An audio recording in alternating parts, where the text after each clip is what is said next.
Welcome to South South News. I'm Bill Miller.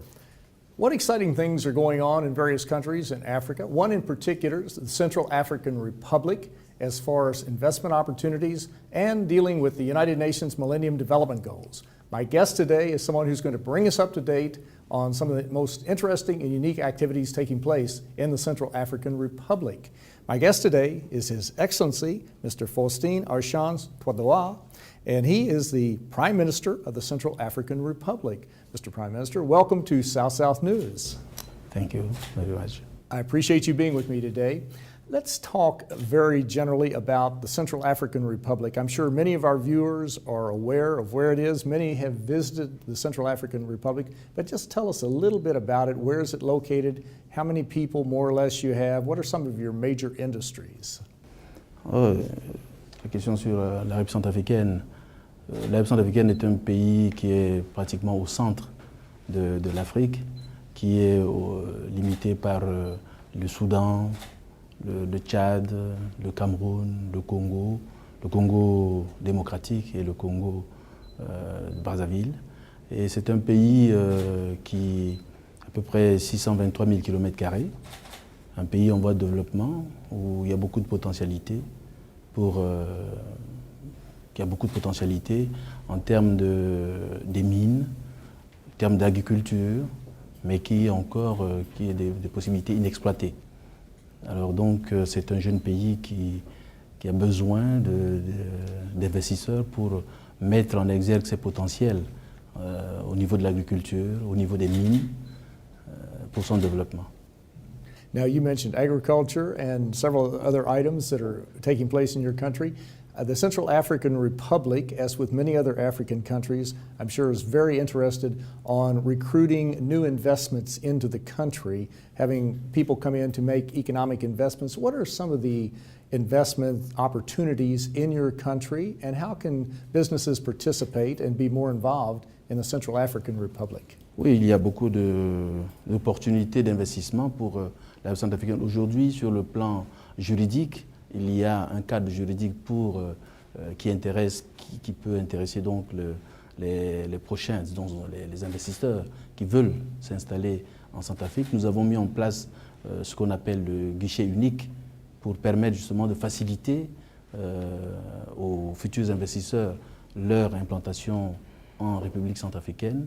Et il y a aussi des opportunités dans le domaine, je l'avais indiqué tout à l'heure, ce sont les mines, puisqu'il y a aujourd'hui plus de 470 indices miniers qui sont en République centrafricaine.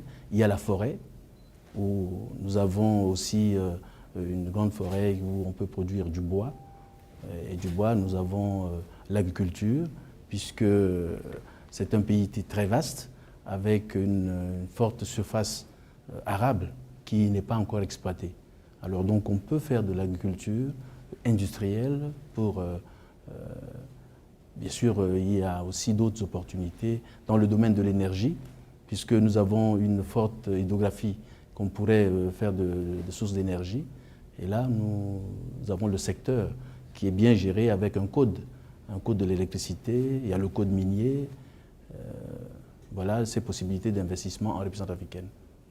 Now, all countries have successes, and we'll talk about those in a moment, but what are some of the major challenges confronting the Central African Republic? What are some of the major issues that you're dealing with now?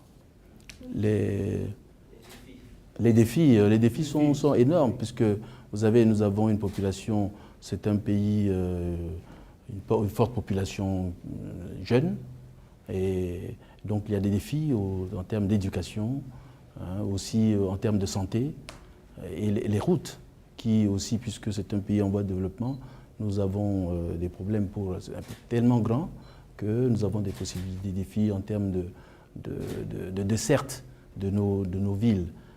Voilà les grands défis auxquels le gouvernement s'attaque en ce moment. Notamment, je parlais d'une population jeune et aussi des problèmes de santé. Nous sommes là, ici, dans le cadre du sommet sur le sida, où il y a aussi des problèmes de santé qui est une préoccupation pour le gouvernement, voilà, en termes de défis. Now you mentioned health and you mentioned education, two very important issues, and they come under the Millennium Development Goals as developed by the United Nations in 2000. What are some of the areas where you're moving forward to reduce maternal health problems, to improve educational opportunities for students in the Central African Republic? What are some of your success stories? Oui, il y a beaucoup de succès. Comme je l'avais indiqué, le secteur, tous les domaines sont aujourd'hui, nous avons pu mettre des cadres juridiques pour chaque secteur. Aujourd'hui, nous étions quelques années, il y a dizaines d'années, un pays en conflit. Maintenant, il y a la paix qui s'installe.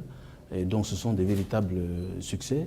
D'ici la semaine prochaine, nous allons organiser une table ronde pour les partenaires, pour nous soutenir dans le cadre des différents programmes. Nous avons un document de stratégie pour la réduction de la pauvreté qui embrasse donc les volets importants pour la lutte contre la pauvreté.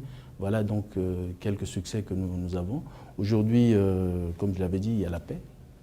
Il y a la paix dans le pays. Nous sortons de conflits, mais aujourd'hui, il y a la paix. Nous avons organisé des élections démocratiques où un président a été élu dans la transparence.